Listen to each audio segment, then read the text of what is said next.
Azi noapte în vis mi-am amintit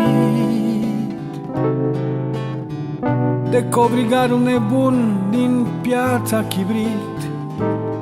L-am văzut înălțând cutii de carton legate cu sfoară în chip de avion,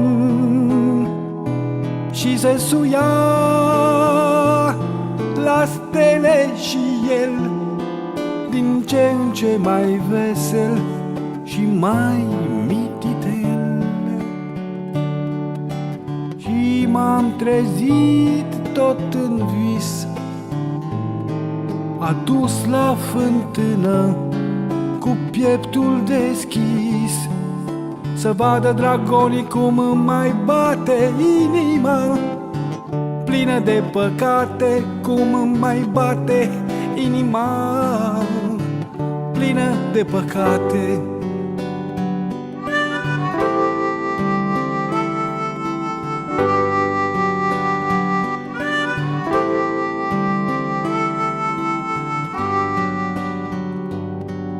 Era dimineață tristă și amară, din anii de școală primară.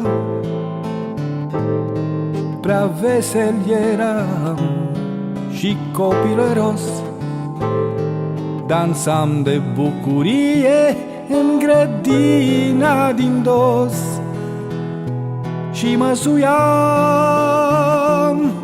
la stele în cer, din ce în ce mai vesel și mai mititel. Și m-am trezit tot în vis, adus la fântână cu pieptul deschis, să vadă dragonii cum îmi mai bate inima, plină de păcate, cum îmi mai bate inima, plină de păcate.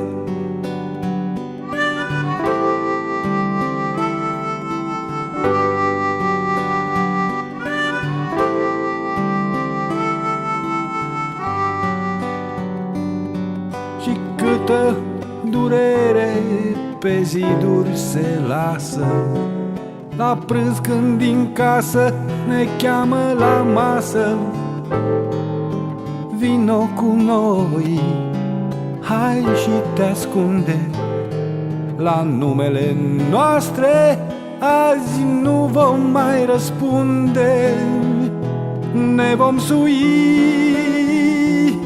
la stele cu ei, din ce în ce mai veseli și mai mititei. Și ne vom trezi tot în vis,